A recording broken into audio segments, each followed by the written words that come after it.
Hey there, good evening. Nice to see you. It's time for the Bronx Buzz. We talk to reporters, writers, editors, journalists. You know all about that. In our second segment today, we're going to do something very special with a book that has come out featuring photography by some wonderful young Bronx photographers. But right now, let's say good evening to a reporter covering housing for Gothamist and WNYC, ladies and gentlemen. Back to the buzz is David Brand. Nice to see you, Dave.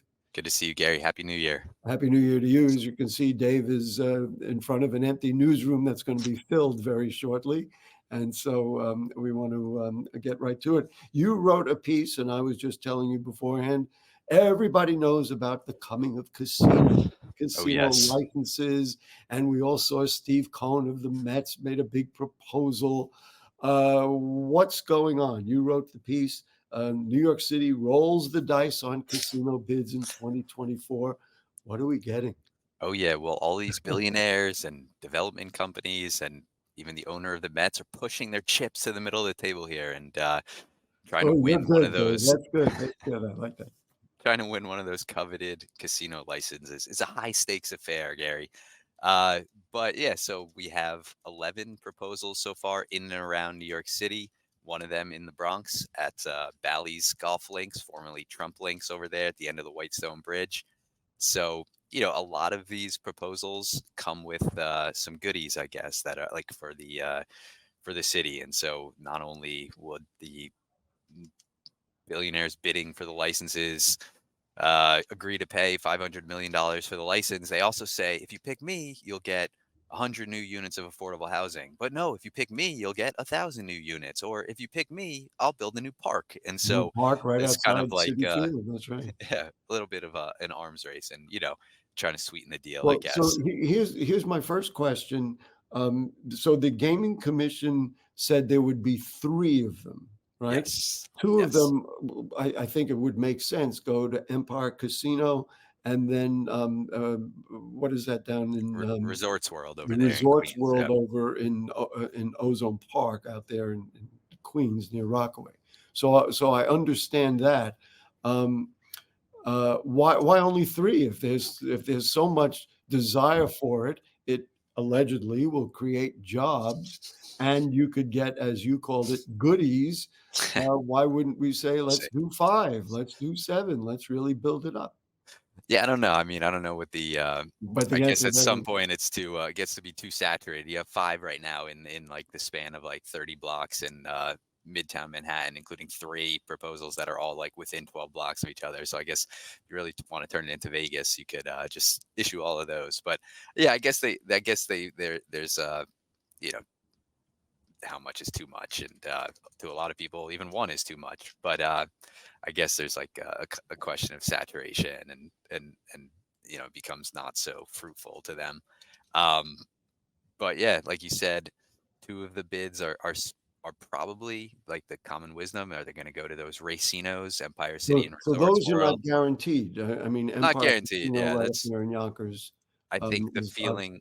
Yeah, the feeling among city officials, state officials, and like industry insiders is they have a leg up because they already have slot machines and allow horse bets on horse racing there. And so the idea is that there's really one that's up for grabs. And so there's nine wow. locations bidding. One at the site at Nassau Coliseum, one we mentioned at Bally's Golf Links over there in the Bronx, uh, next to City Field, next to the boardwalk in Coney Island, where so it's interesting. You have a casino proposal next to City Field where the Mets play, and also next to the home of the Brooklyn Cyclones down there in Coney That's Island. right. So Yeah. hitting the Well, minor league team.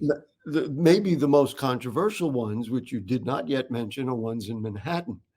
And, if you think logically, just in terms of stepping back and looking at New York City, you've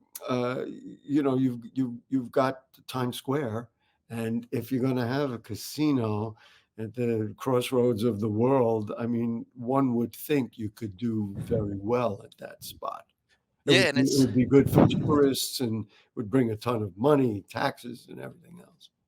yeah, I think uh, to a lot of people, the Times Square proposal makes sense because it's, if proposals are like, if the racinos get those bids, then Times Square is kind of located right between those, so maybe geographically makes sense. Uh-huh. I think a lot of people who live in that area though are Yeah, not thrilled. Well, singing a different tune. Yeah, and I know the I community board is very I upset. want to address that. Now, I raised that in the debate for the 13th City Council District, raised the notion of Bally's having it, and Mhm. the Democratic candidate was for it because of the jobs and everything else, and the Republican candidate who eventually won that race and is now a city council member said no, she didn't like the idea. It brings in the wrong element and all that, um, and so the Times Square thing. Now, Senator Liz Kruger, who was quoted in your article, was very clear. This is not what we want in New York City. It brings in the wrong kind of people. I mean, this goes on and on. Um, do you have a sense, any sense of what New Yorkers think about it? I'm after you answer. I'm going to tell you what I think as a sports fan. Yeah, I think a lot of people are excited for the idea. I think a lot of people say Midtown Manhattan already has is so busy and so many activities going on that, you know, who really cares? I think a lot of people who live in the area though do uh, you know, think of that, what Kruger's perspective is, that, it's linked to an increase in crime and more people visiting the area. So yeah, I think there's divided. I don't know. Yeah, I haven't like polled that many people, but I think a lot of people are just like, yeah, whatever. Like we already You have. know, I'm going to get into. I mean, you may or may not know, I'm a big baseball fan, and it blows my mind that, and I'm going to show you how old I am. When Joe Namath, right after he won that Super Bowl, he owned a bar called Bachelor's Three in Manhattan, and at that time, Commissioner Pete Rozelle said that there are gamblers making phone calls from that bar, and as a result, Joe, you've got to give up your stake Mm, in that bar. And if you don't, you can't play football. And he had this was a few months after winning the Super Bowl, the one time the Jets did. And he retired from football because not even that he was gambling, or his friends were gambling. It was people using the phone in his bar. Now you walk into Yankee Stadium, City Field, Barclays Center, anywhere, and everything is sponsored yeah. by DraftKings or other gambling sites. I don't know that this is a good trend for society. Now, I'm not. I love the jobs. Bronx people especially need jobs, and these are the kinds of jobs people can do. Uh, that's how I feel. Yeah. I Yeah, mean, we should put editorial comment there. no, I think that a lot of people share that perspective too. And it's like, are the job numbers real, and they Yes. come at what cost, I guess. And so um, I guess we're going to find that out in the coming months and coming couple of years here. You know what's interesting also, both about the Bally's proposal on Throgs Neck and also the City Field proposal, those are on parkland. Hmm. And so now I understand the golf course is there, out there in the East Bronx. But is now you're going to deal? Are you going to have to alienate some of that parkland? I mean, and then of course, I mean, parking, of course, is a big thing. It's certainly a big thing around City Field. And if he's going to build a park, is he going to build garages like this? I mean, Yeah. I don't really. It's like a What, park what's surrounded by the parking garages or something. what's the timing of it? And well, let me ask you this first. What is the decision going to be based on? Do you have a sense from the Gaming Commission what like who's going to take the day? So the the bids right now, the Gaming Commission is answering questions from the likely bidders before they submit their formal proposals. Those Right. proposals are coming this year, and then the local commissions are going to be weighing each proposal and saying yay or nay to those. If they say yay, if they approve it, it then goes to uh, a locations board under the Gaming Commission to then make a recommendation to the Gaming Commission, which has the final say. And so that's going to happen for each of these proposals. And if that local committee says no, this is not what we want, this is not what our constituents want, then it dies. But if they do forward it along for that next step, then it's up to that locations board to make the recommendation to the gaming commission. And So the one thing in that chain that I didn't hear was city council member approval, and I didn't even hear that the community board has a chance to say, again, this is, the Bronx's community station. mm, If we're not thinking about our communities, I'm not sure what we are thinking on. And so that's what it's based on. And in what happens next? Let's just say, so they pick the City Field one, or they pick Bally's, or they pick the Hudson Yards in Brooklyn, whatever it is.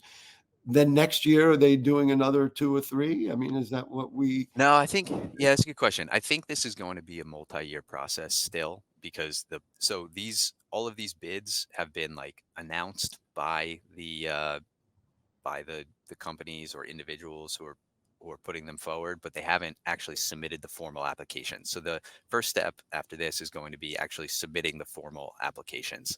And so then there's a period of time where these local committees, who are appointed by the mayor, the governor, and local elected officials, are going to consider uh, each proposal, and they're going to talk with No. constituents, talk with community boards, I'm assuming, and then they will refer them up to the next stage or kill them at that point. And I, so we got to run, and I know you got to run too, but I can't imagine the number of times I've sat in this seat and talked to community members and said, well, they promised us this, but we didn't get this. And I'm sure all those people in the Bronx who have said that for years are going to say, oh yeah, your promises of a park, your promises of housing, your promises of whatever else, good luck. So Dave, we're going unfortunately, to. that's often how it goes, Gary. There's no I doubt know about you it. know better than anybody, probably. Anyway, David Brand, who is just a wonderful reporter for Thank you. Gothamist and WNYC. Thank you, and we'll see you around, and we're going to look for your writing on this and all the other great stuff you do. Great. Thanks a lot, Gary. Thanks.